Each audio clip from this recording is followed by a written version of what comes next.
আসসালামু আলাইকুম। এখন শুনবেন সংবাদ শিরোনাম। রাষ্ট্রপতির ভাষণ ঘিরে অধিবেশনে উত্তাপ, বিরোধী দলের ওয়াকআউট। গণ অভ্যুত্থানের মধ্য দিয়ে দেশে ফ্যাসিবাদী সরকারের পতন হয়েছে বললেন রাষ্ট্রপতি। খালেদা জিয়া, খামেনি সহ বিশিষ্টজনদের মৃত্যুতে সংসদে শোক প্রস্তাব গৃহীত। অন্তর্বর্তী সরকারের জারি করা 133 অধ্যাদেশ উত্থাপন। বাগেরহাটের রামপালে বরযাত্রীবাহী মাইক্রোর সাথে বাসের মুখোমুখি সংঘর্ষ, বর কনে সহ 13 জনের মর্মান্তিক মৃত্যু। মধ্যপ্রাচ্যে তীব্র হচ্ছে জ্বালানি যুদ্ধ, দুদিনে 6টি তেলবাহী ট্যাঙ্কারে হামলা, ইরান জুড়ে অব্যাহত যৌথ বাহিনীর তাণ্ডব, যুদ্ধ বন্ধে 3 শর্ত পেজেশকিয়ানের। এতক্ষণ শুনছিলেন সংবাদ শিরোনাম, এখন শুনবেন বিস্তারিত। গণ অভ্যুত্থানের মধ্য দিয়ে ফ্যাসিবাদের পতন হয়েছে, মুক্ত হয়েছে গণতন্ত্র। ত্রয়োদশ সংসদের প্রথম অধিবেশনের ভাষণে একথা বলেছেন রাষ্ট্রপতি মোহাম্মদ শাহাবুদ্দিন। স্মরণ করেন জুলাই অভ্যুত্থানে হতাহতদের, বলেন আওয়ামী লীগ দেশকে দুর্নীতিতে চ্যাম্পিয়ন বানিয়েছিল। ভাষণে তিনি ফ্যামিলি ও কৃষক কার্ড সহ সরকারের গৃহীত বিভিন্ন উন্নয়ন পরিকল্পনার কথা তুলে ধরেন। রাষ্ট্রপতির ভাষণের সূচনাতেই তার অভিশংসন চেয়ে বিক্ষোভ দেখায় বিরোধী দলীয় জোট। তাদের হইচই আর স্লোগানে কিছু সময়ের জন্য উত্তপ্ত হয়ে ওঠে পার্লামেন্ট। এক পর্যায়ে ওয়াকআউট করেন বিরোধীরা। রাষ্ট্রপতির ভাষণকে কেন্দ্র করে ওয়াকআউট করতে পারে বিরোধী দল, এমন ইঙ্গিত ছিল আগেই, হয়েছেও তাই। প্রথম দিনের অধিবেশনের একেবারে শেষ দিকে বক্তব্যের জন্য রাষ্ট্রপতি মোহাম্মদ শাহাবুদ্দিনের অধিবেশন কক্ষে প্রবেশের ঘোষণা দেওয়ার সাথে সাথেই শুরু হয় হট্টগোল। এর মধ্যেই স্পিকার মেজর অব হাফিজউদ্দিন আহমদ রাষ্ট্রপতির ভাষণের ঘোষণা দিলে আসন ছেড়ে প্রতিবাদ জানান জামায়াত জোটের এমপিরা। প্রদর্শন করা হয় জুলাই গাদ্দারি সংবলিত নানা প্লেকার্ড। রাষ্ট্রপতির ভাষণ শুরু করলে উচ্চস্বরে প্রতিবাদ জানাতে থাকেন বিরোধী দলের সংসদ সদস্যরা। এক পর্যায়ে স্লোগান দিতে দিতে অধিবেশন কক্ষ ত্যাগ করেন তারা। ভাষণের শুরুতেই মহান মুক্তিযুদ্ধের শহীদদের আত্মত্যাগের কথা স্মরণ করেন রাষ্ট্রপতি। স্মরণ করেন জুলাই গণ অভ্যুত্থানের শহীদদের। বিগত আওয়ামী লীগ সরকারকে আখ্যা দেন ফেসিবাদী হিসাবে। সকলের সম্মিলিত আন্দোলনের ফলে 2024 সালের 5ই আগস্ট তৎকালীন ফ্যাসিস্ট সরকারের পতন ঘটে। দীর্ঘ 1.5 দশকের ফ্যাসিবাদী শাসন আমলে গুম, খুন, বিচার বহির্ভূত হত্যাকাণ্ড এবং ফ্যাসিবাদ বিরোধী আন্দোলনে নির্যাতন ও নিপীড়নের শিকার সাধারণ মানুষ ও রাজনৈতিক দলের সদস্যবৃন্দকে কৃতজ্ঞতার সঙ্গে স্মরণ করছি। প্রায় আধা ঘন্টার বক্তব্যে দেশের বর্তমান অর্থনৈতিক পরিস্থিতি তুলে ধরেন রাষ্ট্রপতি। তুলে ধরেন বিএনপি সরকারের নানা উন্নয়ন পরিকল্পনার কথা। বিনিয়োগ নির্ভর অর্থনীতিতে রূপান্তরই হবে বর্তমান সরকারের মূল লক্ষ্য। কর্মসংস্থান সৃষ্টি ও সম্পদ তৈরিতে বিনিয়োগ নির্ভর অর্থনীতি হবে চালিকা শক্তি। সংসদের ভিতরে রাষ্ট্রপতি যখন বক্তব্য দিচ্ছিলেন তখন সংসদের বাইরেও বিক্ষোভ প্রদর্শন করেন বিরোধী দল।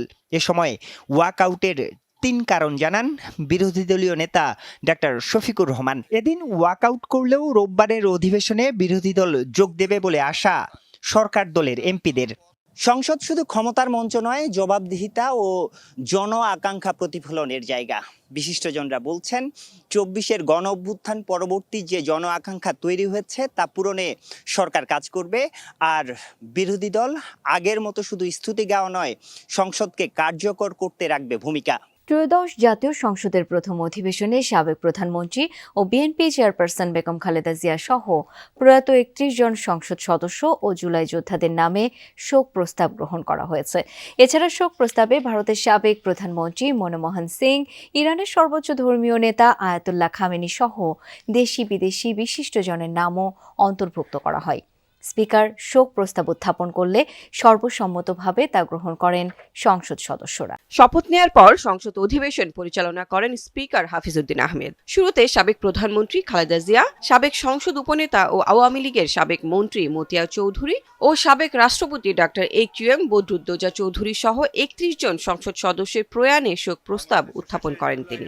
এছাড়াও ভারতের সাবেক প্রধানমন্ত্রী মনমোহন সিং, পোপ ফ্রান্সিস, ইরানের সর্বোচ্চ ধর্মীয় নেতা আয়াতুল্লাহ খামেনি সহ বিভিন্ন দেশে রাষ্ট্রপ্রধানদের নাম শোক প্রস্তাব হিসেবে পেশ করা হয়। এই সংসদ দেশনেত্রী বেগম খালেদা জিয়াকে গভীর শ্রদ্ধার সাথে স্মরণ করছে এবং তার মৃত্যুতে মহান জাতীয় সংসদ গভীর শোক ও দুঃখ প্রকাশ করছে। এরপর প্রয়াতদের আত্মার মাগফিরাত ও শান্তি কামনায় 1 মিনিট নীরবতা পালন করা হয়। শোক প্রস্তাবের উপর আলোচনা হয়। মৃত দেশনেত্রী খালেদা জিয়া জীবিত খালেদা জিয়ার চেয়ে অনেক বেশি পাওয়ারফুল। তার আত্মত্যাগ এই প্রত্যক্ষ করেই আমরা বড় হয়েছি এবং দেশের প্রতি, জনগণের প্রতি দায়বদ্ধতার শিক্ষা গ্রহণ করেছি। গণতন্ত্রের যে সুদৃঢ় ভিত্তি রচনা করতে চেয়েছিলেন, সেই সুদৃঢ় ভিত্তি সাম্যের ভিত্তিতে, ন্যায় বিচারের ভিত্তিতে, মানবিক মর্যাদার ভিত্তিতে সেই বৈষম্যহীন বাংলাদেশ আমাদেরকে বিনির্মাণ করতে হবে। 24-এ আমাদের যে সমস্ত তরুণেরা, আমাদের ছেলেরা আমাদের একটা সত্যিকার অর্থেই গণতান্ত্রিক রাষ্ট্র নির্মাণের জন্য প্রাণ দিয়েছে, তাদের প্রতি আমি গভীর শ্রদ্ধা নিবেদন করছি। বিরোধী দলীয় উপনেতা জামায়াতে ইসলামের নায়েবে আমির তার দলের প্রয়াত এমপি ও শরীফ ওসমান হাদি সহ কয়েকজনের নাম শোক প্রস্তাবে অন্তর্ভুক্ত করার দাবি তোলেন। জুলাই যোদ্ধাদের পক্ষে শোক প্রস্তাব চান বিরোধী দলীয় চিফ হুইপ। বাগেরহাটের রামপালে বাসের সাথে বরযাত্রীবাহী মাইক্রোবাসের মুখোমুখি সংঘর্ষে একই পরিবারের 12 জন সহ 13 জন নিহত হয়েছেন। নিহতদের মধ্যে বর কনেও রয়েছেন। আহত দুজনের অবস্থাও গুরুতর বলে জানিয়েছেন চিকিৎসক।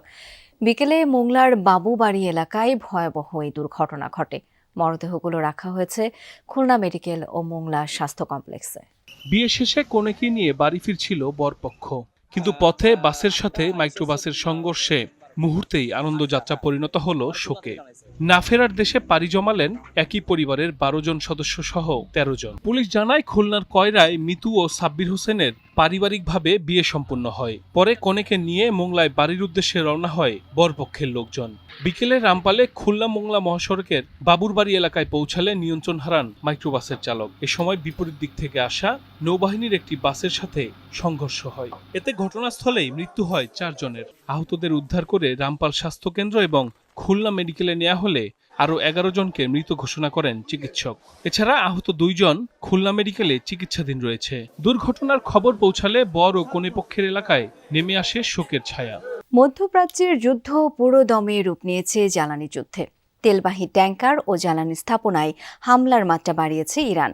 গত দুদিনে অন্তত 6টি ট্যাঙ্কারে হয়েছে হামলা।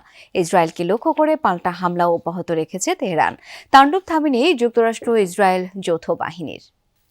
যুদ্ধ বন্ধে যুক্তরাষ্ট্র ইসরায়েলকে 3টি শর্ত দিয়েছেন ইরানের প্রেসিডেন্ট মাসুদ পেজেশকিয়ান।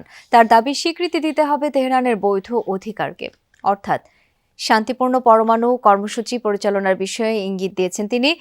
দ্বিতীয়ত, চলমান সংঘাতের জন্য যুক্তরাষ্ট্র ইসরায়েলকে দায়ী করে ক্ষতিপূরণ চেয়েছেন তিনি।